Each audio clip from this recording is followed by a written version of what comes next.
ये अब मैं कुछ शनि महाराज की आपको मैं कुछ बात करता हूँ। शनि का जन्म किस प्रकार से हुआ, सबसे पहले तो आप ये सुन लीजिए। शनि महाराज के जन्म की कथा को सुनना भी बड़ा अद्भुत है। बताया जाता है कि विश्वकर्मा की बेटी जिसका नाम था संज्ञा, और संज्ञा का विवाह है वह भगवान सूर्य नारायण के साथ में हुआ, सूर्यदेव के साथ में हुआ। सूर्य नारायण ने दो पुत्रों को जन्म संज्ञा के द्वारा दिया है, जिसमें एक का नाम है यम और एक का नाम है यमुना। माता संज्ञा ने इनको जन्म दिया था। समय चलता रहा, सूर्य भगवान के पास इतना तेज था कि संज्ञा उसको सहन करने में बिल्कुल असमर्थ थी, परेशान थी। तो संज्ञा ने सोचा क्या करूं। संज्ञा अपने पियर जाना चाहती थी, तो उसने अपनी छाया से एक स्त्री बना के तैयार कर दी जो रूप रंग में बिल्कुल संज्ञा की तरह ही थी। और उसने कहा कि तू मेरी बहन है, पति के पास में रहना है और ये बात बोलना नहीं है कि मैंने तुझे अपनी छाया से जन्म दिया है। और वो राजी हो गई। और यह कथा ब्रह्म पुराण में बहुत विस्तार पूर्वक है, और ग्रंथों की कथा कहने में तो आनंद आता ही है। तो संज्ञा को समझा बुझा करके और अपने दोनों बच्चों को वहीं अपने पति के पास वहीं छोड़कर संज्ञा को सौंप करके और वो अपने विश्वकर्मा के पास, अपने पिता विश्वकर्मा के पास चली गई। संज्ञा सूर्य की पत्नी, विश्वकर्मा की बेटी वहां पहुंची। पिता ने कहा, बेटी हमारे यहाँ तो ऐसी कोई रीति नहीं है कि बिना पुत्रों के और या बिना पति के और नारी अपने पियर जावे। तो अकेली कैसे आई है, क्या बात है? तो उसने कहा कि मैं पति के बिना कहे आई हूँ, मुझसे उनका तेज अब सहन होता नहीं है। तो उस समय विश्वकर्मा जी ने कहा, तो इस घर में तेरे लिए जगह नहीं है, तू वापस चली जा, क्योंकि तू घर से रूठ करके आई है, बिना बोले आई है। इसलिए विश्वकर्मा जी ने अपनी बेटी को अपने घर में नहीं घुसने दिया। इससे आप ये नहीं कहेंगे कि बेटी का अपमान है, नहीं, बिल्कुल भी अपमान नहीं है। जो हमारी भारतीय परंपरा है, जो नियम और कानून हैं, उनका पालन हमें बिल्कुल अवश्यमेव करना ही चाहिए, नहीं तो सब व्यवस्थाएं खराब हो जाएंगी, नहीं तो फिर एक दूसरे को कोई मानेगा ही नहीं, सब सिस्टम खराब हो जाएंगे। तो संज्ञा अपने पति सूर्यदेव के पास न जाती हुई वो अलकनंदा के किनारे वहाँ चली गई, जहाँ आज भगवान बद्रीनाथ बद्री विशाल बैठे हुए हैं, और यहाँ वो रहने लगी। अब आइए इस कथा को थोड़ा सा आगे रूप देते हैं, आगे बढ़ाते हैं। इस कथा को सुनने से शनि की महादशा कमजोर हो जाती है, शनि परेशान नहीं करता, इसलिए कथा मैं आपको सुना रहा हूँ। समय चलता रहा, छाया जो कि संज्ञा ने अपनी छाया से जिस स्त्री को बना के तैयार किया उसका नाम छाया ही हुआ। वह अपने पति की सेवा करने लगी और सूर्य भगवान के माध्यम से आने वाले समय में छाया ने भी एक बेटा और एक बेटी को जन्म दिया। जो बेटा है उसका नाम है शनि और जो बेटी है उसका नाम है ताप्ती। जैसे यमुना नदी बनी वैसे ताप्ती भी भविष्य में आने वाले समय में वो नदी बनी है। समय चलता रहा, शनि इतने क्रोध स्वभाव के थे। एक दिन यह हुआ, किसी कारणवश और इन्होंने अपनी माँ के ऊपर क्षण आघात कर दिया। तो माँ ने इसको श्राप दे दिया और ये कहा कि जिस क्षण का तूने। छाया संज्ञा के दोनों बच्चों को बड़ा परेशान करती थी, जिसका एक का नाम था यम और एक का नाम था यमुना। तो एक दिन पिता सूर्य देवता ने इन दोनों को पूछा, बेटा बच्चों हम तुम्हें परेशान से देख पा रहे हैं, क्या बात है, तुम्हें क्या दिक्कत है? तब यमुना रो पड़ी और यम भी रो पड़े और कहा, पिताजी जिनको तुम हमारी माँ समझ रहे हो हमारी माँ नहीं है। हमारी माँ तो बहुत समय पहले घर छोड़ करके चली गई है, ये हमारी सौतेली माँ है और इसने हमें बहुत कष्ट दिया है, हमें बहुत परेशान किया है। तब सूर्य देवता ने छाया को पूछा, तो छाया ने कह दिया, हाँ तुम्हारी पत्नी ने मुझे अपनी छाया से पैदा किया है, इसलिए मैं तो उनकी छाया हूँ। और वो यहाँ से स्थान छोड़ करके वह अपने पियर चली गई है। सूर्य भगवान ने जैसे ही इस बात को सुना, सूर्यदेव सीधे विश्वकर्मा जी के यहाँ पहुँचे, जाके कहा, पिताजी क्या आपकी बेटी यहाँ लौट करके आई है? तो उन्होंने कहा, आई तो थी लेकिन मैंने अंदर आने नहीं दिया, मैंने कहा अपने ससुराल को जा। सूर्य देवता अपनी पत्नी को ढूंढने लगे तो देखा कि बद्रीनाथ क्षेत्र में संज्ञा घोड़ी का रूप बनाए हुए खड़ी हुई थी। सूर्य देवता उसके पास आए, सूर्यदेव उसी समय अश्व बने, घोड़े बने, और घोड़ा बन करके जैसे ही उन्होंने संज्ञा जो घोड़ी बनी हुई थी उनको छुआ, तो शक्ति का प्रादुर्भाव उस घोड़ी की नाक के ऊपर हुआ तो उस घोड़ी की नाक से 2 बच्चों ने जन्म ले लिया जिनका नाम हुआ अश्वनी कुमार, और वही अश्वनी कुमार देवताओं के वेद बने। इस प्रकार से मैंने आज शनिवार को आपको यम, यमुना, ताप्ती और शनि महाराज और अश्वनी कुमारों के जन्म की कथा मैंने आपको सुनाई है। ग्रहों में सब ग्रहों की एक एक आयु है, कौन से ग्रह को कितना कौन सी राशि पर रहना है। राहु का कार्यकाल 7 वर्ष का है, तो सबसे ज़्यादा है शनि महाराज का जो एक राशि पर 19 वर्ष के लिए रहते हैं। और ये जैसा कि मैंने पढ़ा है वही मैं आपको निवेदन करूंगा। खोटे कर्म होने की वजह से, गलती अपराध होने की वजह से ही ये ग्रह परेशान करते हैं, और जब शनि की दशा लगती है, अढ़ैया 7.5 लगती है, तो जीव बहुत ज़्यादा कष्ट में होता है। तो शनि की दशा से बचने के लिए हमारे ग्रंथों में बहुत बहुत उपायों का वर्णन किया है। उसी में से 1-2 बात मैं आपके बीच में रख रहा हूँ, जिसे सुनकर के आपको बहुत अच्छा लगेगा, बहुत बढ़िया लगेगा। उसके बाद में फिर मैं आपको शनि शांत होने के लिए शिव महापुराण की एक कथा भी सुनाऊंगा, और उससे पहले मैं कुछ उपायों की बात कर रहा हूँ, वो आप सुन लीजिए। शनिवार के दिन पति और पत्नी दोनों मिलकर के शनि महाराज की परिक्रमा करें, 7 परिक्रमा करें, 1 लोटा जल चढ़ाएं और सरसों के तेल का दिया जलाएं, सरसों के तेल का दीपक जलाएं, 7 परिक्रमा करें और उसके तने से सूत बांधें। इससे शनि की महादशा बिल्कुल शांत हो जाती है। एक बार फिर बताऊं, शनिवार के दिन पति और पत्नी दोनों मिलके 7 परिक्रमा करनी है, दिया पहले जलाना है, सूत पहले बांधना है, उसके बाद परिक्रमा करनी है, बंधन करना है, प्रणाम करना है, छना हुआ आटा जो भूसी वगैरह बच गई है वो, और बंद करो, और रोटी बनने के बाद में जो परोथन बचा हुआ है वह आपको पीपल की जड़ों में चींटियों के लिए रखना है। इससे शनि की दशा है, इससे जो शनि की दशा है वह एकदम बिल्कुल वह शांत होती है। तो ऐसा आप बिल्कुल कर सकते हैं। तो इससे शनि की महादशा से व्यक्ति बिल्कुल एकदम मुक्त हो जाता है। तो ये एक बहुत बढ़िया सुंदर सा शास्त्रोक्त उपाय मैंने आपके बीच में रखा है। एक और उपाय मैं आपको बता रहा हूँ शनि की महादशा से बचने के लिए, बहुत आनंद की बात है, और वो ये है, हर शनिवार के दिन चाकू अपनी बाल्टी में डाल लीजिए, पानी उसमें भर लीजिएगा, या लोहे का कोई कील, लोहे का कोई टुकड़ा पानी में डाल करके, जल में डाल करके, उस जल से आप हर शनिवार को स्नान करिए। इससे भी आपकी शनि की महादशा शांत हो जाती है। लाल किताब के माध्यम से एक और उपाय मैं आपको बता रहा हूँ, वो ये है, रोटी टोस्ट जो भी कोई है शनिवार के दिन काले स्वान को, काले कुत्ते को खाने के लिए आप डालिए।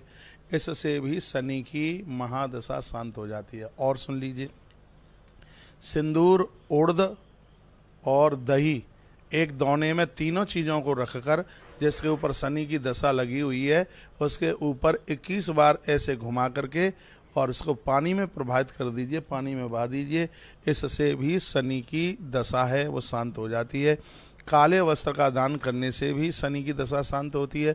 लोहे का दान करने से शनि की दशा शांत होती है। सरसों के तेल का दान करने से भी शनि की दशा शांत होती है। उड़द का दान करने से भी शनि की दशा शांत होती है। एक अगला उपाय और मैं बता रहा हूँ, जिसको छाया पात्र दान कहते हैं। कांसे के पात्र में सरसों का तेल भरिए शनिवार के दिन, उसमें जिसको ये दशा लगी है उसका प्रतिबिंब उसको दिखवाइए, फिर उसी तेल को आप पीपल के वृक्ष के नीचे जा कर के डाल दीजिए। इससे भी शनि की दशा एकदम बिल्कुल शांत हो जाती है। तो आज मैं आपको शनि महाराज के जन्म की कथा और शनि के दोष से बचने के लिए, उनके क्रोध से बचने के लिए उसे एक दिव्य बात मैं आपके बीच में कर रहा हूँ, जो कि आपको सुनने में बहुत अच्छा लग रहा होगा।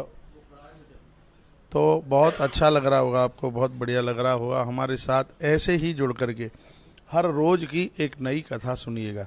आइए, शनि पीड़ा से मुक्त होने के लिए, शनि के कष्टों से दूर होने के लिए कई अद्भुत बातें हमारे ग्रंथों में प्रसंगवश वर्णित की गई हैं। आइए, उन्हीं में से एक कथा आती है शिव महापुराण में, महात्मा पिप्पलाद की, जिनका जन्म ही पीपल की जड़ों के नीचे हुआ है। उनकी कथा बड़ी अद्भुत है और वो कथा मैं आपको सुनाने के लिए जा रहा हूँ। बहुत बड़ी तादाद में आप इस कथा को सुन रहे हैं।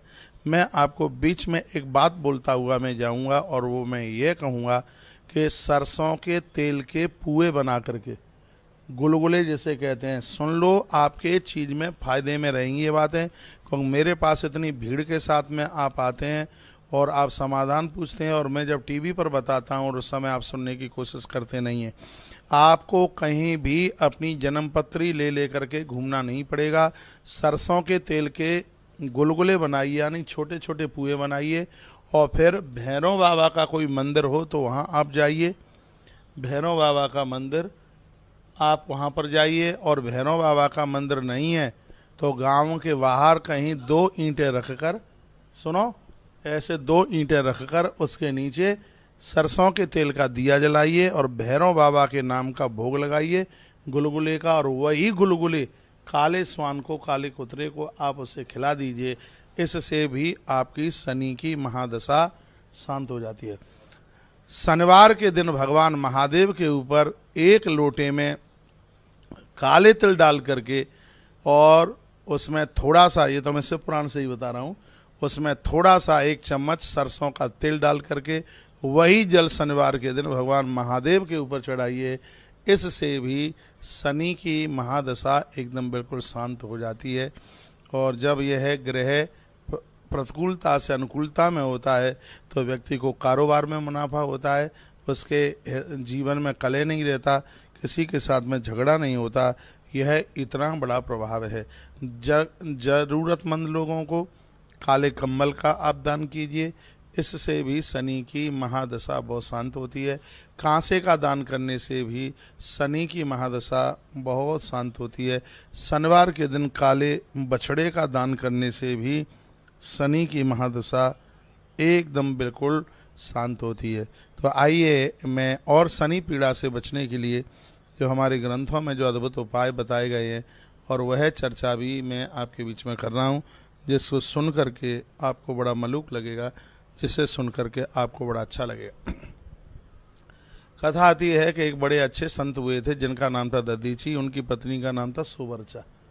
दोनों में बड़ा स्नेह था, दोनों में भारी प्रेम था। और हुआ ये, उन दिनों में वृत्रासुर का जन्म हुआ था। वृत्रासुर ने इंद्र के ऊपर चढ़ाई करी है और इस वृत्रासुर को समाप्त करने के लिए ही इसको जीतना बड़ा मुश्किल हो रहा था। जब ये देवता बार बार पराजित हो रहे थे वृत्रासुर से, तब वो नारायण के पास पहुँचे। भगवान नारायण से कहा, प्रभु इस युद्ध को जीतने के लिए कोई उपाय बताइए।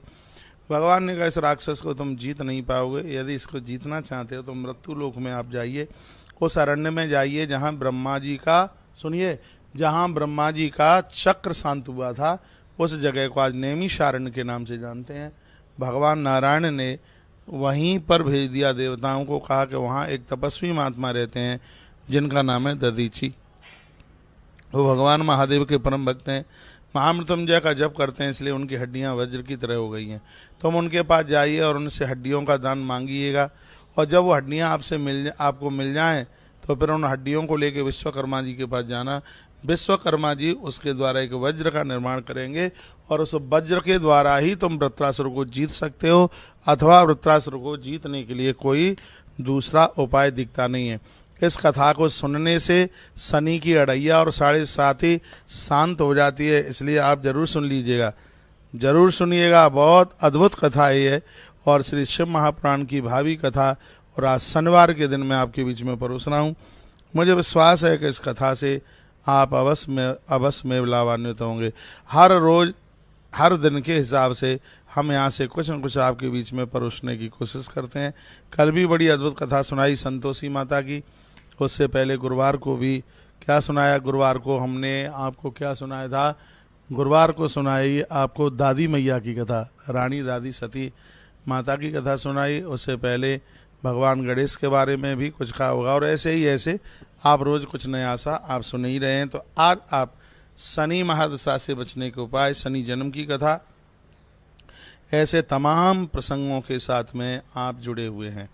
हाँ, तो मैं निवेदन कर रहा था कि देवता लोग वहाँ पर आ गए और उस समय पति पत्नी दोनों आपस में बात कर रहे थे, सुवर्चा और उनके पत्नी महात्मा दधीची।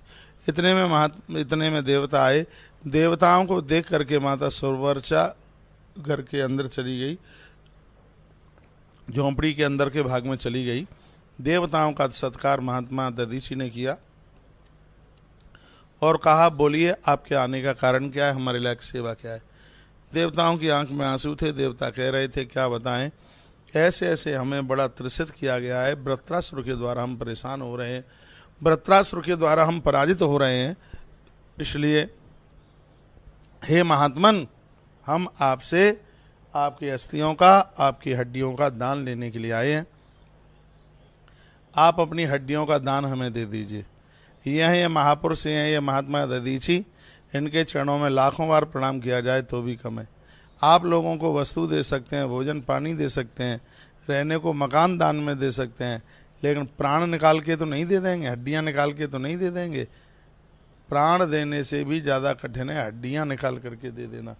महात्मा जी ने सर स्वीकार किया। उसी समय देवराज इंद्र ने गाय का वेश बना करके चमड़े को महात्मा के शरीर से अलग किया, अस्थियां हड्डियां ले लीं। वहाँ तो कोहराम मचा था, सब रुदन कर रहे थे और महात्मा लोग और देवता लोग इन अस्थियों को, हड्डियों को लेकर के बस जाना ही चाहते थे। इतने में वहाँ से सुवर्चा अंदर से चल के आ गई तो देखा कि पति दधीची बिल्कुल मृत पड़े हुए हैं, उनकी हड्डी इंद्र के हाथ में है। तो शीघ्र ही माता सुवर्चा ने अभिषिप्त कर दिया देवताओं को, कहा तुम बड़े स्वार्थी हो, अपने स्वार्थ के लिए दूसरों का जीवन नहीं देखते, मैं तुम्हें श्राप देती हूँ, देवताओं तुम्हारी जितनी भी जो पत्नियां हैं वो सब बांझ रह जाएंगी, किसी के यहाँ कोई संतान नहीं होगी। उसी श्राप की वजह से, इस तपस्विनी की उसी श्राप की वजह से किसी भी देवी को संतान नहीं हुई। माता पार्वती ने कार्तिकेय और गणेश जी को जन्म दिया तो ये बच्चे पेट से पैदा नहीं हुए थे, क्योंकि इस नारी का ये श्राप लगा हुआ था। उसने भी एक पुत्र को जन्म दिया था, लेकिन पेट से नहीं, वो भी इसी श्राप के बंधन में है। इसलिए लक्ष्मी नारायण को भी आप इस तरीके से आप नहीं समझ पाते कि लक्ष्मी नारायण की संतान कौन सी है। संतान है, लक्ष्मी मैया की संतान है, लेकिन उनको भी अभिषिप्त होना पड़ा, श्राप का भागीदार होना पड़ा। और मैं आपको निवेदन करूंगा, श्री सूक्त का वर्णन हम दिवाली के समय पर करने के लिए जा रहे हैं। इनको ये नहीं पता कि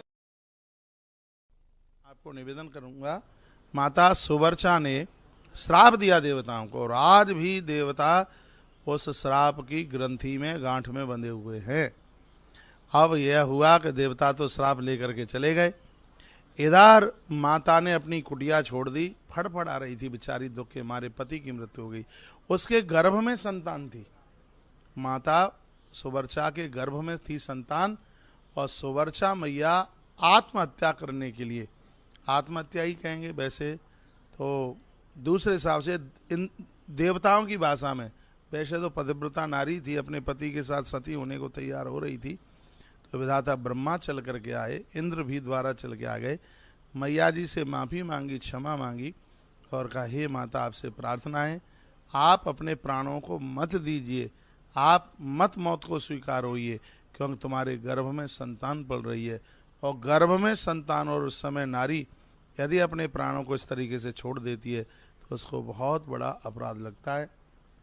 उसी समय क्या हुआ, उसी समय माता सुवर्चा ने एक नुकीला पत्थर उठाया और अपनी बगली बगल से फाड़ डाली, बच्चे को निकाला और उसने उस बच्चे को पीपल की जड़ों में रख दिया और माता सुवर्चा ने अपने प्राण छोड़ दिए। पीपल के वृक्ष के नीचे बालक रुदन कर रहा था और उसी समय विधाता ब्रह्मा, देवराज इंद्र वहां चल करके आ गए। पीपल की जड़ों के नीचे बच्चा पड़ा हुआ था, इसलिए ब्रह्मा जी ने उसी बच्चे का नाम रख दिया पिप्पलाद। जो भगवान शंकर के 112 अवतार हैं उनमें भगवान पिप्पलाद की कथा आती है। बड़े अद्भुत हैं पिप्पलाद, जिनकी कथा हमारे ग्रंथों में है, जिनके द्वारा योग दिया गया है, ये देश धरती को बहुत कुछ प्राप्त हुआ है। ऐसे महात्मा पिप्पलाद अद्भुत संत, अद्भुत महापुरुष हुए हैं। और भगवान शिव ने स्पष्ट रूप से बोला है, जो शनिवार के दिन पिप्पलाद जी के जन्म की कथा को सुनेगा, पीपल का दर्शन करेगा, पीपल की फेरी लगाएगा, पीपल के नीचे सरसों के तेल का दिया जला करके रखेगा। अब आप ये कहेंगे कि पीपल के नीचे सरसों के तेल का दिया क्यों जलाया जाता है? जिस समय मैया ने अपनी बगली से जो पेट फाड़ा, घाव बहुत ज़्यादा हो गया था, घाव के ऊपर मक्खी बिड़बिड़ा रही थी, तो विधाता ब्रह्मा जी ने वहाँ पर सरसों के तेल का लेपन किया। लेकिन मैया ने तो अपने प्राण छोड़ दिए। लेकिन ये वरदान में जरूर मिल गया है कि शनिवार के दिन जो सरसों के तेल को पूजा पाठ में प्रयोग में लेंगे, भैया वो दिन दुना रात्रि चौगने के रूप में उभरेंगे और शनि महाराज उन्हें कभी तकलीफ नहीं देंगे। इसलिए आज के समय में शनि महाराज को तेल भी बहुत ज़्यादा चढ़ता है। तो ये महात्मा पिप्पलाद के जन्म की कथा हमने आपको सुनाई, जहाँ से महापुराण में सूत सौनकृषियों को कहते हैं, शंकर जी नंदी को कहते हैं कि जो पिप्पलाद जी के जन्म की कथा को सुनेगा उसे अड़ैया और साढ़े साथी शनि की महादशा उन्हें कभी किसी भी प्रकार से परेशान नहीं करेगी, कभी भी किसी भी प्रकार से परेशान नहीं करेगी। तो मैं आप सभी साधकों को निवेदन करके कहना चाहूँगा कि हर शनिवार के दिन कुछ ऐसा करें, कुछ ऐसा बढ़िया करें जिससे हमारा हर दिन मंगलमय हो, हर दिन शुभ हो। मैं एक बार कहूँगा कि वंश वृद्धि घर की रुकी हुई है। आप हर शनिवार के दिन गोपाल सहस्रनाम का पाठ कीजिए। भगवान श्री कृष्ण को प्रसन्न करने के लिए शनिवार को बहुत विशेष बताया गया है। शनिवार के दिन कोकिलावन श्री ब्रज में शनि महाराज को ब्रज में भगवान श्री कृष्ण ने दर्शन दे दिए। जो कृष्ण भगवान की पूजा करता है, कृष्ण भगवान की आराधना करता है भगवान श्री कृष्ण की, तो उनको शनि की महादशा कभी व्याप्ति नहीं है। ऐसा हमारे ग्रंथों में, ऐसा हमारे पुराणों में ऐसा वर्णन किया है। मैं बहुत बहुत धन्यवाद आपका देना चाहूँगा। सत्संग टीवी और तुलसी तपोवन यूट्यूब चैनल के माध्यम से हर रोज आप हमारे साथ में जुड़े हुए हैं और इन कथाओं को आप सुनते हैं। हाथ जोड़कर आग्रह पूर्वक मैं आपको निवेदन करना चाहूँगा, तुलसीवन आश्रम ने अपनी इतनी व्यवस्थाएं, इतनी सेवाएं, लोग देख करके भी बहुत आश्चर्यचकित हैं, बहुत अचंभित हैं। इतने बड़े बड़े काम छोड़ रखे हैं। हर रोज कुछ न कुछ आप गौ माता के लिए समर्पित करते रहिए। शनिवार के दिन थोड़ा थोड़ा बंदरों के लिए भी आप निकालते रहिए। तुलसीवन आश्रम में रिफाइंड नहीं चलती है। तुलसीवन आश्रम में ये चीज़ें चलती नहीं है। तो अब मैं आपको यह निवेदन करना चाहूँगा, जो कि हम आज से ही शुरू कर रहे हैं, वो यह कि हर शनिवार के दिन आप एक एक बोतल सरसों के तेल की, जो कि भंडारे के काम में आएगा, जिसमें सब्जी बनेगी, जिसमें पूड़ियाँ बनेंगी, क्योंकि भंडारे का बहुत ज़्यादा विस्तार हो रहा है और बहुत ज़्यादा नहीं तो थोड़ा थोड़ा सा सहयोग हर शनिवार के दिन आपके ऊपर यदि लोड नहीं पड़ता है तो 1 लीटर सरसों के तेल का सहयोग हम आपसे हर शनिवार के दिन लेंगे, और वह है सिर्फ 150 रुपये का सहयोग। और जो कि आश्रम के नंबर जो भी कोई आपके पास होते हैं, आपको ऐसी ऐसी सेवाओं से जोड़ रहे हैं, क्योंकि मुझे पता है कि शनि की महादशा कितना परेशान करती है। 150 रुपया क्या होता है, आपको ब्राह्मण मिलेंगे नहीं, कहाँ जमाएंगे। लेकिन यहाँ का ये आपका 1 लीटर किया गया है दान, ये भंडारे में लगेगा, और ज़्यादा होगा तो गौ माता के पेट में जाएगा, और इससे आपके ग्रहों की प्रतिकूलता अनुकूलता में बदल जाएगी। इसमें भी आप अवश्य में जरूर आप सहयोगी बनिएगा। पीपल का आप दर्शन कीजिएगा। गौ माता को हरा चारा, गौ माता के निर्माण में आप अवश्य में सहयोगी बने। सब सेवाओं के बारे में आपको पता है, और मैं उसी के साथ साथ एक बार मैं फिर निवेदन करना चाहूँगा, इस गौवंश को आपकी बहुत ज़्यादा आवश्यकता है। आपको बहुत ज़्यादा इस गौवंश की आप बहुत ज़्यादा ज़रूरत है।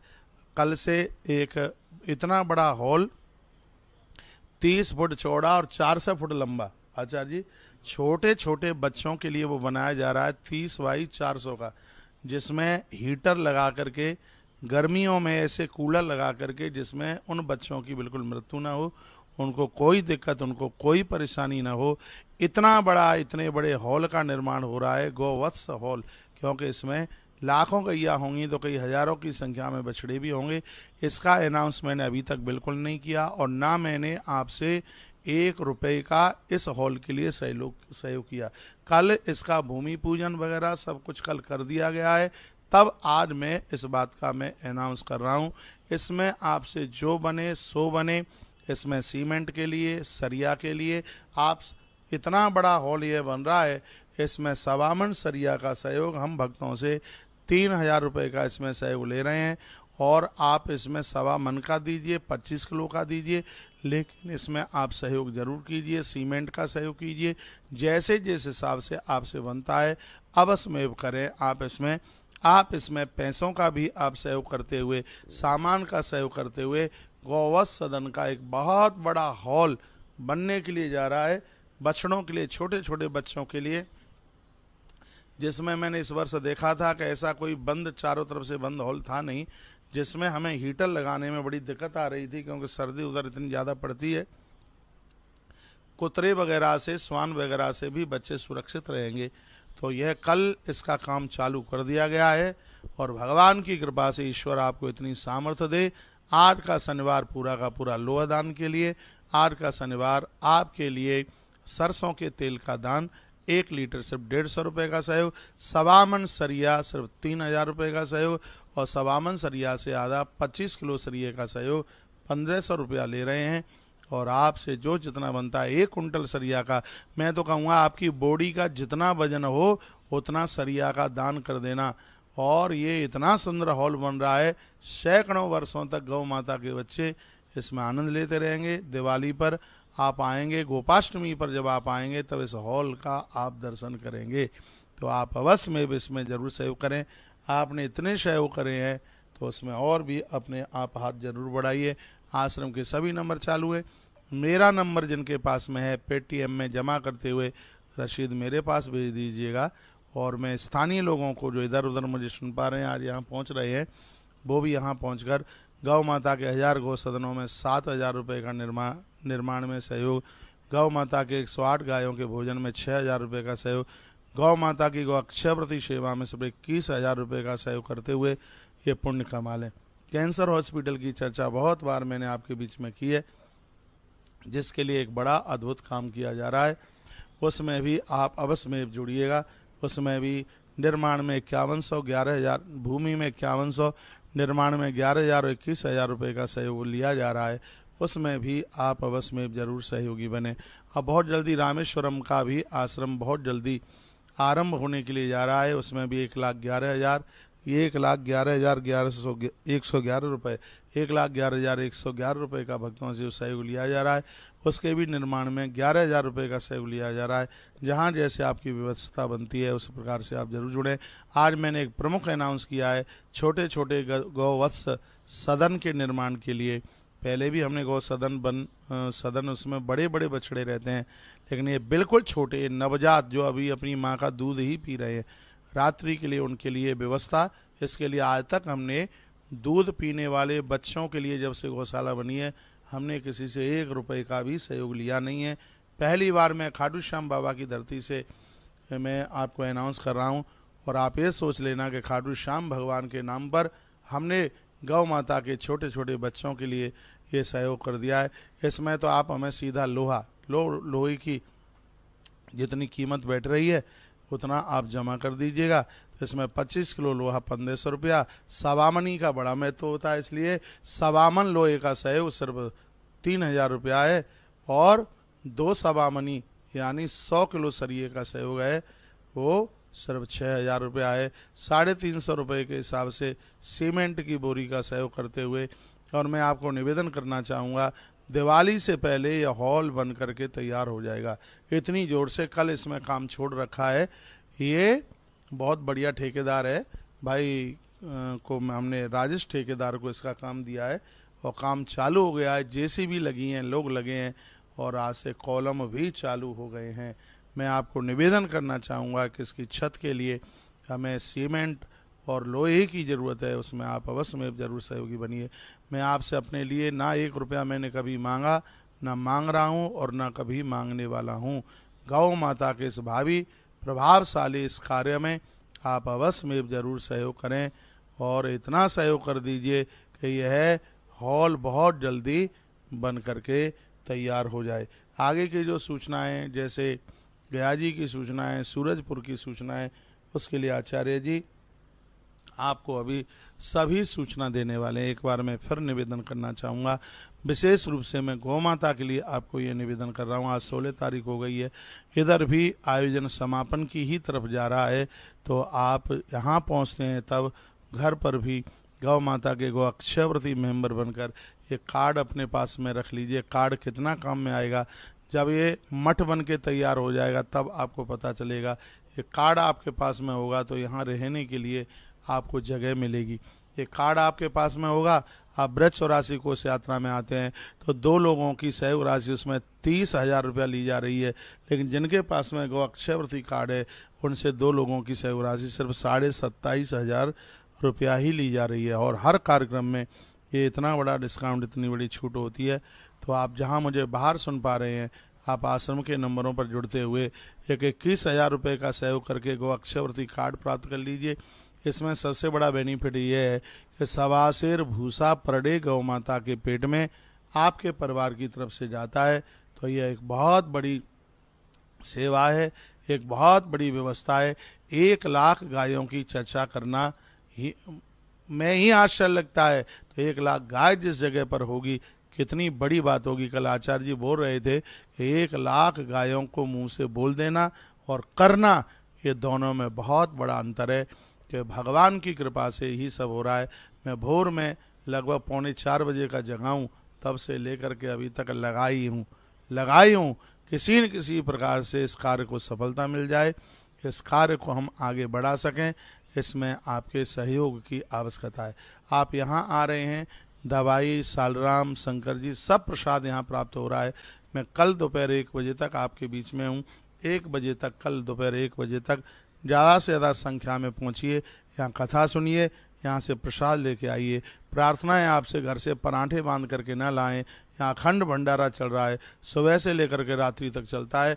प्रसाद आप यहीं पाइएगा, भले ही आप खाटू के किसी भी कोने में रुके हैं, आपको प्रसाद यहीं आकर के लेना है। आज कथा में सुदामा चरित्र तक पहुंचने की कोशिश करेंगे। कल भगवान का विवाह हो नहीं पाया है, लेकिन आज विवाह भगवान का जरूर हो जाएगा।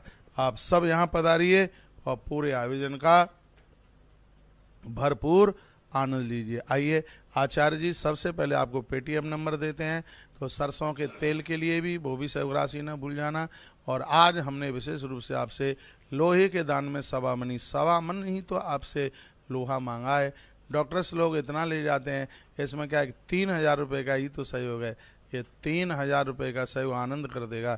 आज गौवत्स सदन में हमने आपसे 3,000 रुपये का जो सहयोग मांगा है, इसके प्रसाद में हम भगवती राधा रानी प्रसाद रूप में आपको राधाष्टमी पर उनका अभिषेक करके ये प्रसाद में आप प्रदान करने के लिए जा रहे हैं। आप वृंदावन पहुंचते हैं तब भी भगवती राधा रानी आपको प्रसाद रूप में मिलेगी।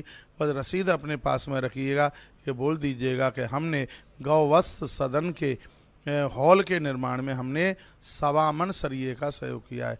आप 1.25 मन सरिया सहयोग कीजिए, भगवती राधा रानी प्रसाद रूप में आपके पास पहुंचेगी। ये मैया जी की बड़ी कृपा है, गौ माता की कृपा है।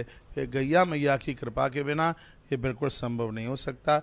आज शनिवार की कथा और शनि महादशा से बचने के काफ़ी उपाय मैंने आपके बीच में रखे हैं, आपने पूरे सुने हैं, इसके लिए आपके लिए बहुत बहुत धन्यवाद। ऐसे ही हमारे साथ जुड़े रहिए, तो आप आश्रम के नंबरों पर जुड़ते हुए और ये सौभाग्य कमा लें। आइए, अब मैं कुछ शनि महाराज की आपको मैं कुछ बात करता हूँ। शनि का जन्म किस प्रकार से हुआ, सबसे पहले तो आप ये सुन लीजिए। शनि महाराज के जन्म की कथा को सुनना भी बड़ा अद्भुत है। बताया जाता है कि विश्वकर्मा की बेटी जिसका नाम था संज्ञा, और संज्ञा का विवाह है वह भगवान सूर्य नारायण के साथ में हुआ, सूर्यदेव के साथ में हुआ। सूर्य नारायण ने 2 पुत्रों को जन्म संज्ञा के द्वारा दिया है, जिसमें एक का नाम है यम और एक का नाम है यमुना। माता संज्ञा ने इनको जन्म दिया था। समय चलता रहा, सूर्य भगवान के पास इतना तेज था कि संज्ञा उसको सहन करने में बिल्कुल असमर्थ थी, परेशान थी। तो संज्ञा ने सोचा क्या करूं। संज्ञा अपने पियर जाना चाहती थी, तो उसने अपनी छाया से एक स्त्री बना के तैयार कर दी, जो रूप रंग में बिल्कुल संज्ञा की तरह ही थी।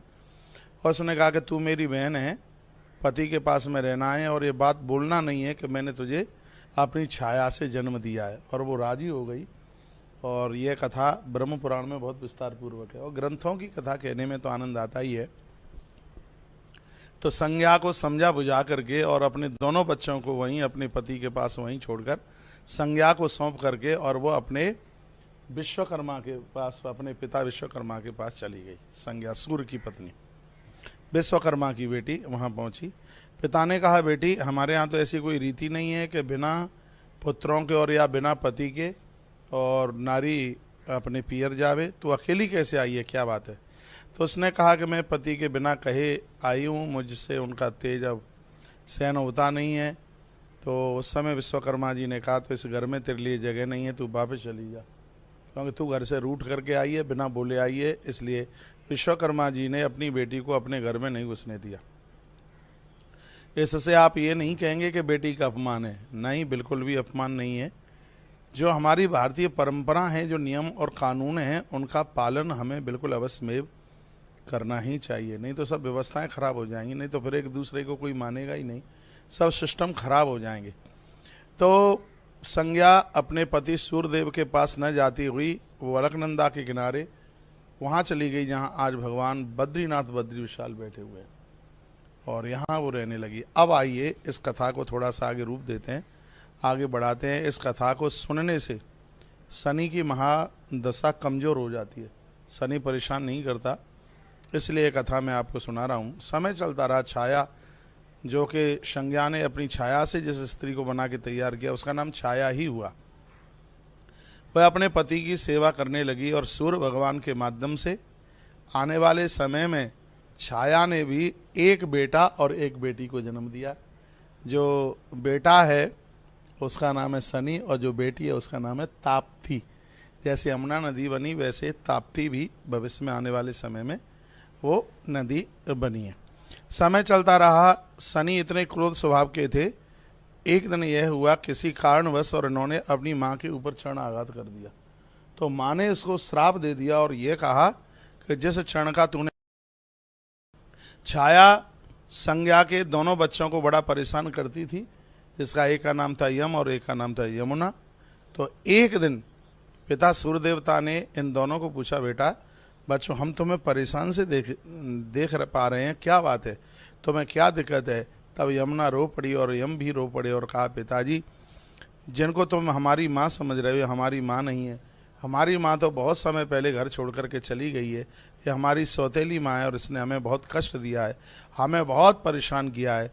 तब सूर्य देवता ने छाया को पूछा, तो छाया ने कह दिया, हाँ तुम्हारी पत्नी ने मुझे अपनी छाया से पैदा किया है, इसलिए मैं तो उनकी छाया हूँ, और वो यहाँ से स्थान छोड़ करके वह अपने पियर चली गई है।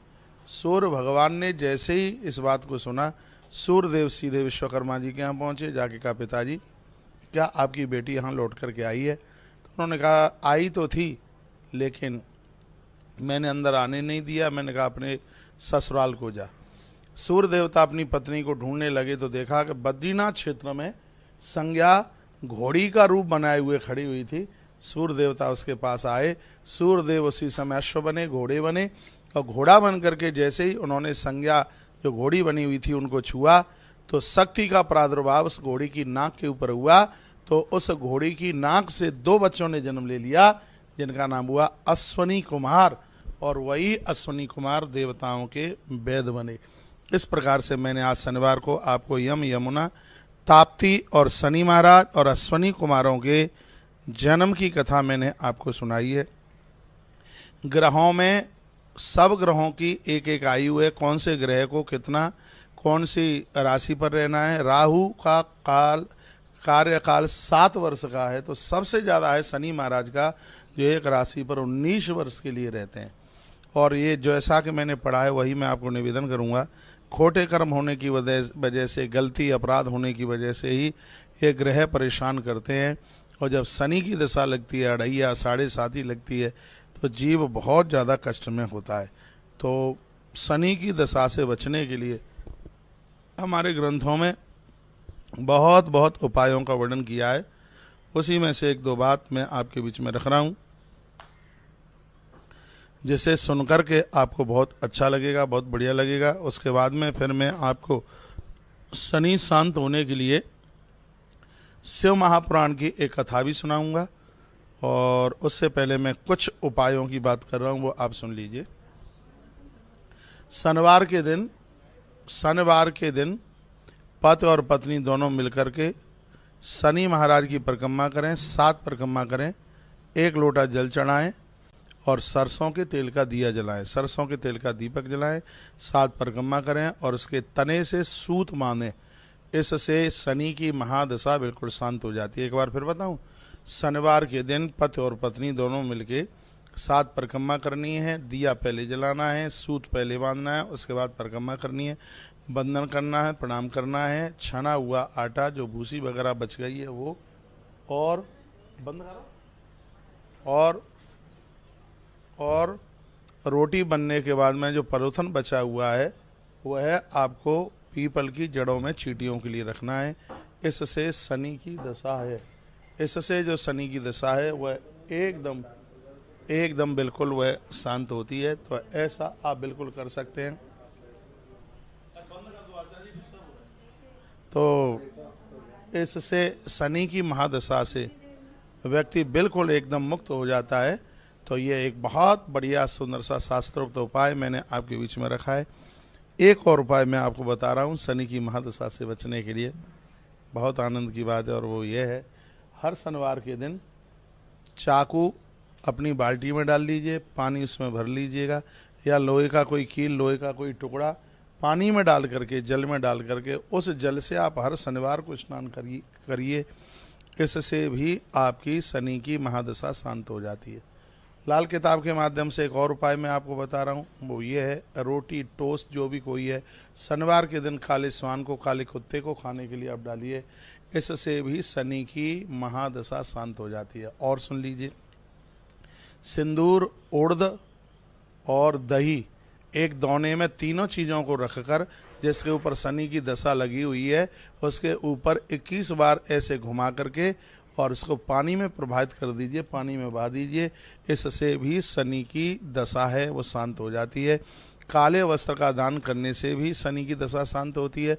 लोहे का दान करने से शनि की दशा शांत होती है। सरसों के तेल का दान करने से भी शनि की दशा शांत होती है। उड़द का दान करने से भी शनि की दशा शांत होती है। एक अगला उपाय और मैं बता रहा हूँ, जिसको छाया पात्र दान कहते हैं।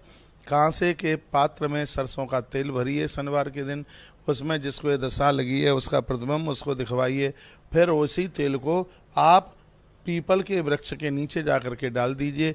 इससे भी शनि की दशा एकदम बिल्कुल शांत हो जाती है।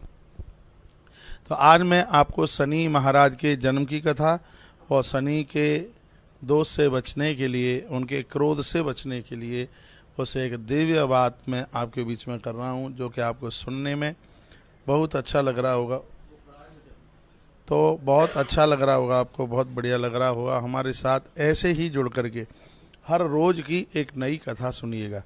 आइए, शनि पीड़ा से मुक्त होने के लिए, शनि के कष्टों से दूर होने के लिए कई अद्भुत बातें हमारे ग्रंथों में प्रसंगवश वर्णित की गई हैं। आइए, उन्हीं में से एक कथा आती है शिव महापुराण में, महात्मा पिप्पलाद की, जिनका जन्म ही पीपल की जड़ों के नीचे हुआ है।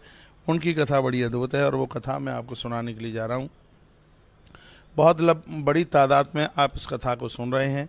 मैं आपको बीच में एक बात बोलता हुआ मैं जाऊँगा, और वो मैं ये कहूँगा कि सरसों के तेल के पुए बना करके, गुलगुले जैसे कहते हैं, सुन लो, आपके चीज़ में फ़ायदे में रहेंगी ये बातें। क्योंकि मेरे पास इतनी भीड़ के साथ में आप आते हैं और आप समाधान पूछते हैं, और मैं जब टीवी पर बताता हूँ और उस समय आप सुनने की कोशिश करते नहीं हैं। आपको कहीं भी अपनी जन्मपत्री ले करके घूमना नहीं पड़ेगा। सरसों के तेल के गुलगुले बनाइए, यानी छोटे छोटे पुए बनाइए, और फिर भैरव बाबा का कोई मंदिर हो तो वहाँ आप जाइए। भैरव बाबा का मंदिर आप वहाँ पर जाइए, और भैरव बाबा का मंदिर नहीं है तो गांव के बाहर कहीं 2 ईंटें रखकर, सुनो, ऐसे 2 ईंटें रखकर उसके नीचे सरसों के तेल का दिया जलाइए और भैरव बाबा के नाम का भोग लगाइए गुलगुले का, और वही गुलगुले काले स्वान को, काले कुतरे को आप उसे खिला दीजिए, इससे भी आपकी शनि की महादशा शांत हो जाती है। शनिवार के दिन भगवान महादेव के ऊपर एक लोटे में काले तिल डाल करके और उसमें थोड़ा सा, ये तो मैं शिव पुराण से ही बता रहा हूँ, उसमें थोड़ा सा 1 चम्मच सरसों का तेल डाल करके वही जल शनिवार के दिन भगवान महादेव के ऊपर चढ़ाइए, इससे भी शनि की महादशा एकदम बिल्कुल शांत हो जाती है। और जब यह ग्रह प्रतिकूलता से अनुकूलता में होता है तो व्यक्ति को कारोबार में मुनाफा होता है, उसके जीवन में कलह नहीं रहता, किसी के साथ में झगड़ा नहीं होता। यह इतना बड़ा प्रभाव है। जरूरतमंद लोगों को काले कंबल का आप दान कीजिए, इससे भी शनि की महादशा बहुत शांत होती है। कांसे का दान करने से भी शनि की महादशा बहुत शांत होती है। शनिवार के दिन काले बछड़े का दान करने से भी शनि की महादशा एकदम बिल्कुल शांत होती है। तो आइए मैं और शनि पीड़ा से बचने के लिए जो हमारे ग्रंथों में जो अद्भुत उपाय बताए गए हैं और वह चर्चा भी मैं आपके बीच में कर रहा हूँ, जिसको सुन करके आपको बड़ा मलूक लगेगा, जिसे सुन करके आपको बड़ा अच्छा लगेगा। कथा आती है कि एक बड़े अच्छे संत हुए थे जिनका नाम था दधीची, उनकी पत्नी का नाम था सुवर्चा। दोनों में बड़ा स्नेह था, दोनों में भारी प्रेम था। और हुआ ये, उन दिनों में वृत्रासुर का जन्म हुआ था। वृत्रासुर ने इंद्र के ऊपर चढ़ाई करी है और इस वृत्रासुर को समाप्त करने के लिए ही इसको जीतना बड़ा मुश्किल हो रहा था। जब ये देवता बार बार पराजित हो रहे थे वृत्रासुर से, तब वो नारायण के पास पहुंचे। भगवान नारायण से कहा, प्रभु इस युद्ध को जीतने के लिए कोई उपाय बताइए। भगवान ने कहा, इस राक्षस को तुम जीत नहीं पाओगे, यदि इसको जीतना चाहते हो तो मृत्यु लोक में आप जाइए, उस अरण्य में जाइए जहाँ ब्रह्मा जी का, सुनिए, जहाँ ब्रह्मा जी का चक्र शांत हुआ था, उस जगह को आज नैमिषारण्य के नाम से जानते हैं। भगवान नारायण ने वहीं पर भेज दिया देवताओं को, कहा कि वहाँ एक तपस्वी महात्मा रहते हैं जिनका नाम है दधीची। वो भगवान महादेव के परम भक्त हैं, महामृत्युंजय का जप करते हैं, इसलिए उनकी हड्डियां वज्र की तरह हो गई हैं।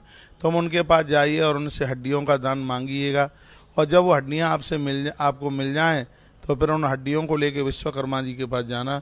विश्वकर्मा जी उसके द्वारा एक वज्र का निर्माण करेंगे और उस वज्र के द्वारा ही तुम वृत्रासुर को जीत सकते हो, अथवा वृत्रासुर को जीतने के लिए कोई दूसरा उपाय दिखता नहीं है।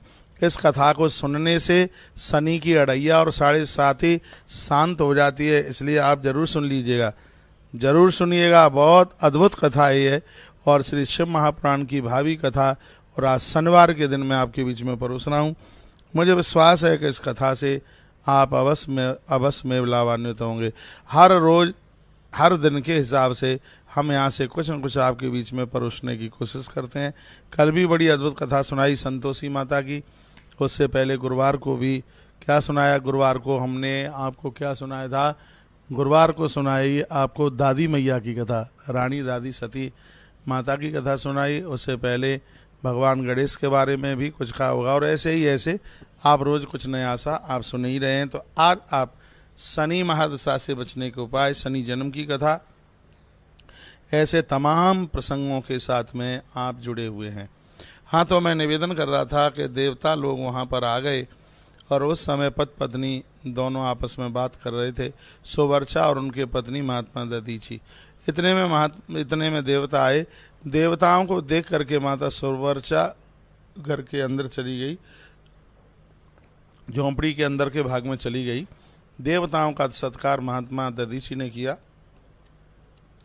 और कहा, बोलिए आपके आने का कारण क्या है, हमारे लायक सेवा क्या है।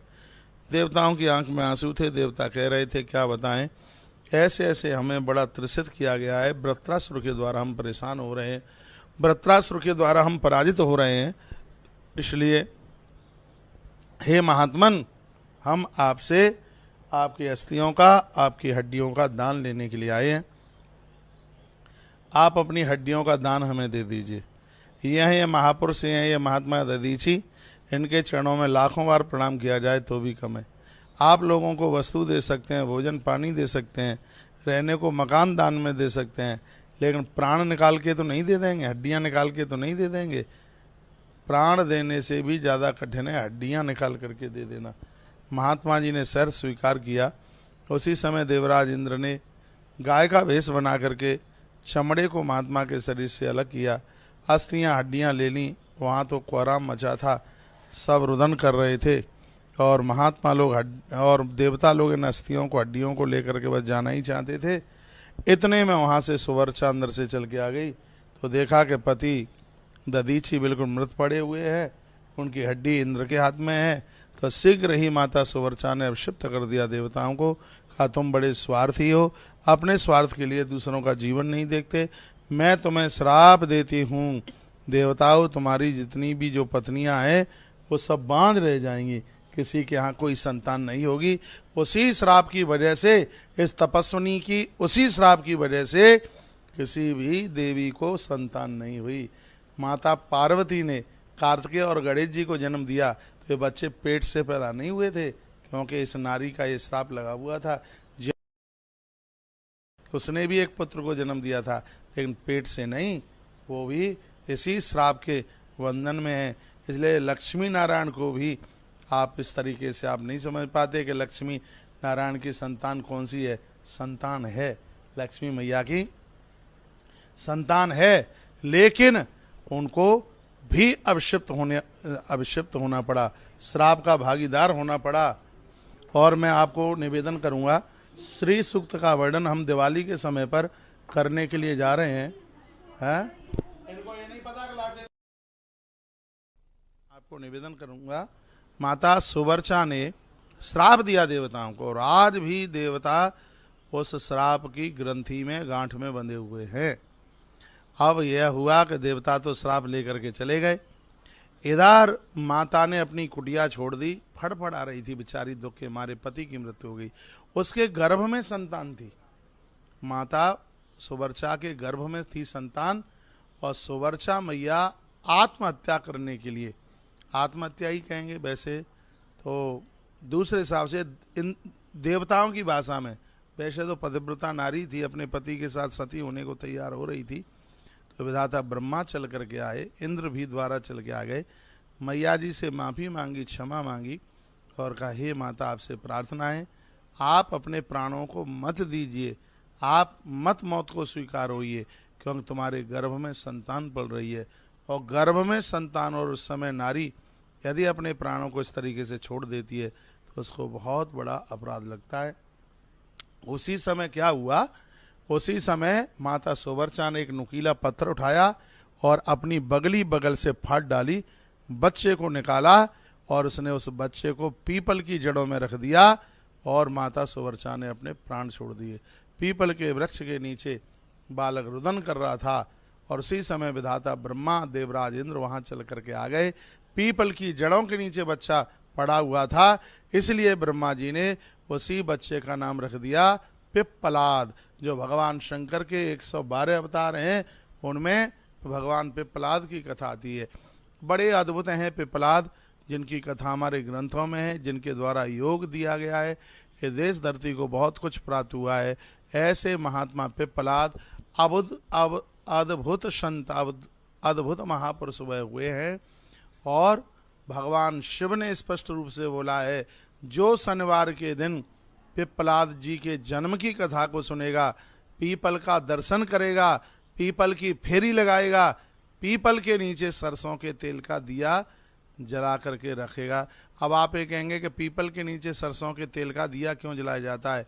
जिस समय मैया ने अपनी बगली से जो पेट फाड़ा, घाव बहुत ज़्यादा हो गया था, घाव के ऊपर मक्खी बिड़बिड़ा रही थी, तो विधाता ब्रह्मा जी ने वहाँ पर सरसों के तेल का लेपन किया।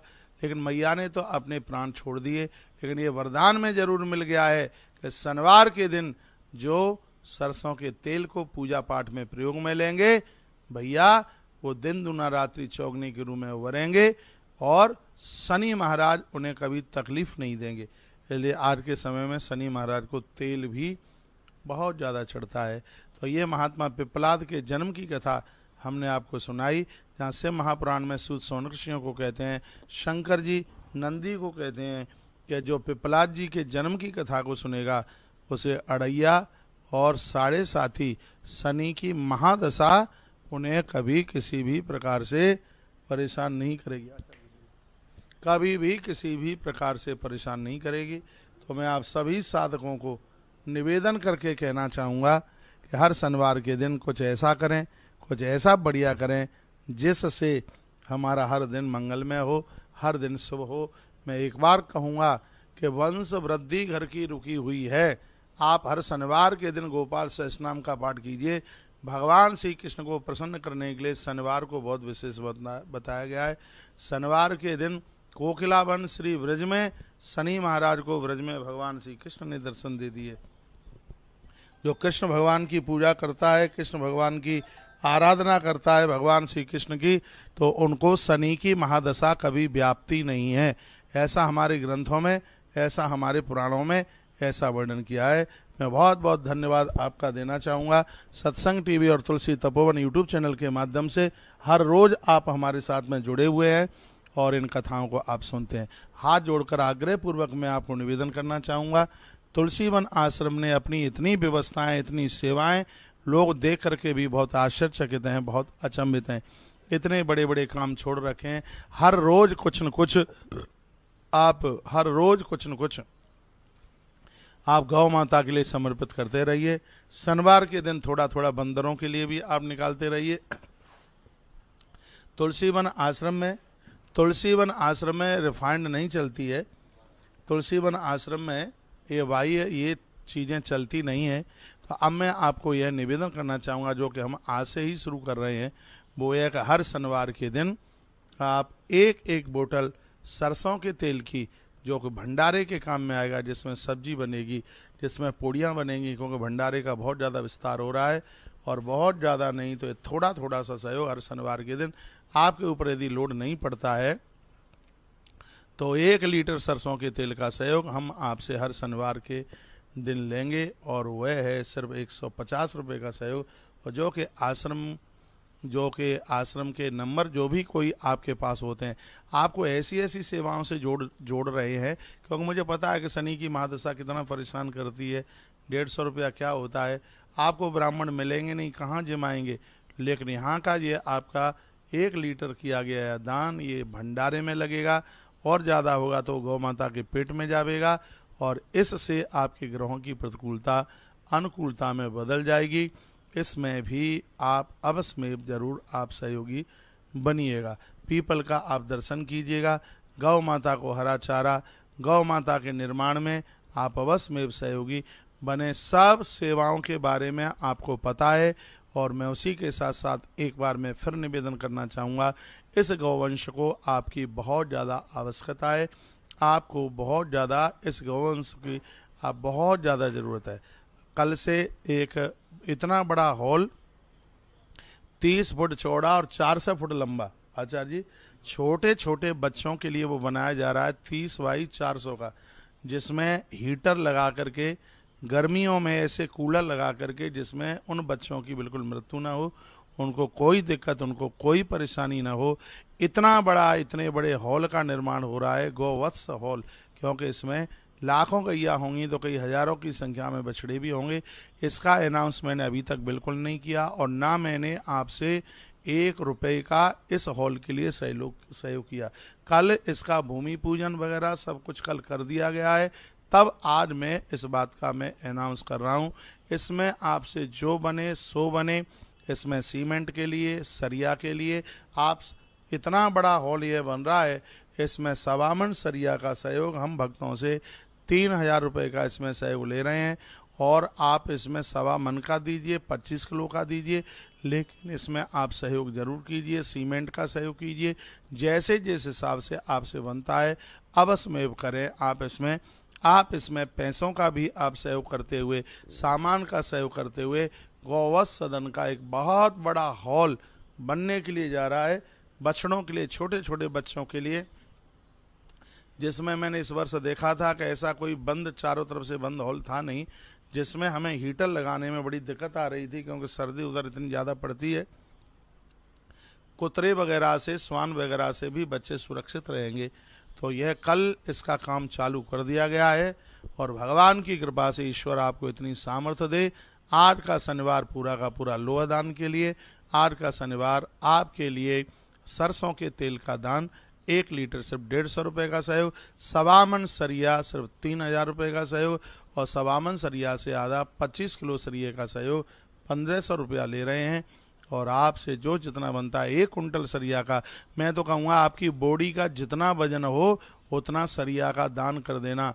और ये इतना सुंदर हॉल बन रहा है, सैकड़ों वर्षों तक गौ माता के बच्चे इसमें आनंद लेते रहेंगे। दिवाली पर आप आएंगे, गोपाष्टमी पर जब आप आएंगे तब इस हॉल का आप दर्शन करेंगे।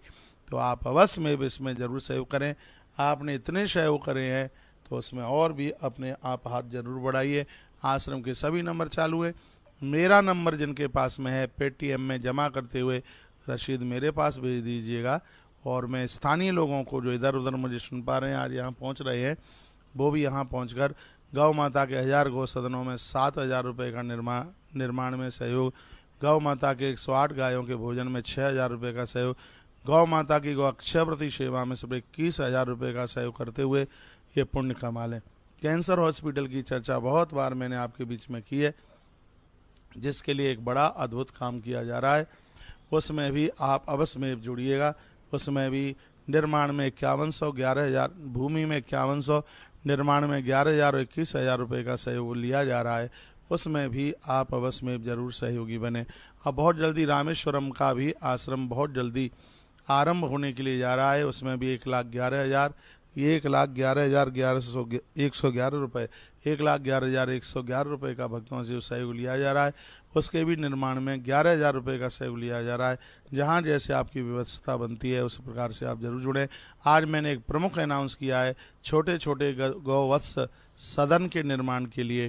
पहले भी हमने गौ सदन उसमें बड़े बड़े बछड़े रहते हैं, लेकिन ये बिल्कुल छोटे नवजात जो अभी अपनी माँ का दूध ही पी रहे हैं, रात्रि के लिए उनके लिए व्यवस्था। इसके लिए आज तक हमने दूध पीने वाले बच्चों के लिए जब से गौशाला बनी है, हमने किसी से 1 रुपये का भी सहयोग लिया नहीं है। पहली बार मैं खाटू श्याम बाबा की धरती से मैं आपको अनाउंस कर रहा हूँ। और आप ये सोच लेना कि खाटू श्याम भगवान के नाम पर हमने गौ माता के छोटे छोटे बच्चों के लिए ये सहयोग कर दिया है। इसमें तो आप हमें सीधा लोहे की जितनी कीमत बैठ रही है उतना आप जमा कर दीजिएगा। तो इसमें 25 किलो लोहा 1500 रुपया, सवामनी का बड़ा महत्व होता है, इसलिए सवामन लोहे का सहयोग सिर्फ 3000 रुपया है।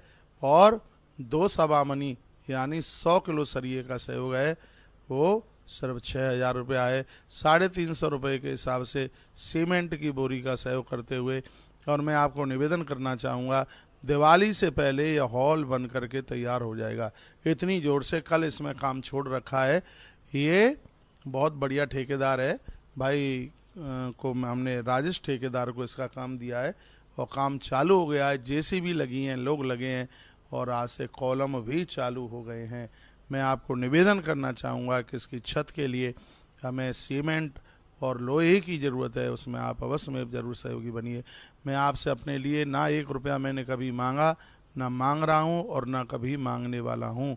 गौ माता के इस भावी प्रभावशाली इस कार्य में आप अवश्य में जरूर सहयोग करें और इतना सहयोग कर दीजिए कि यह हॉल बहुत जल्दी बन करके तैयार हो जाए।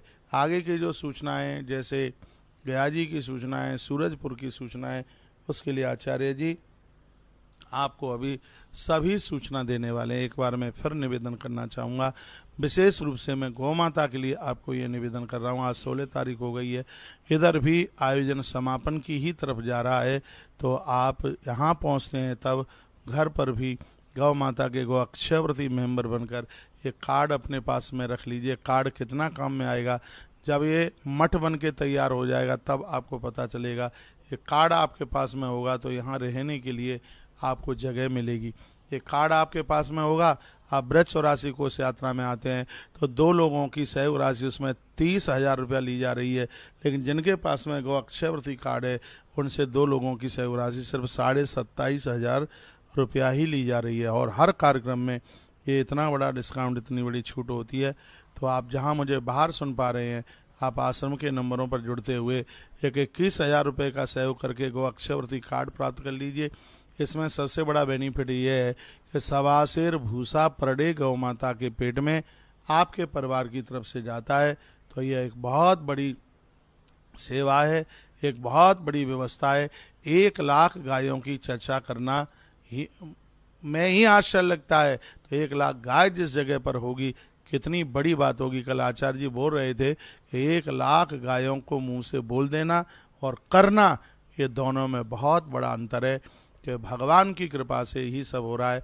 मैं भोर में लगभग 3:45 बजे का जगा हूँ, तब से लेकर के अभी तक लगाई हूँ। किसी न किसी प्रकार से इस कार्य को सफलता मिल जाए, इस कार्य को हम आगे बढ़ा सकें, इसमें आपके सहयोग की आवश्यकता है। आप यहाँ आ रहे हैं, दवाई, सालराम, शंकर जी सब प्रसाद यहाँ प्राप्त हो रहा है। मैं कल दोपहर 1 बजे तक आपके बीच में हूँ। 1 बजे तक, कल दोपहर 1 बजे तक ज़्यादा से ज़्यादा संख्या में पहुँचिए, यहाँ कथा सुनिए, यहाँ से प्रसाद लेके आइए।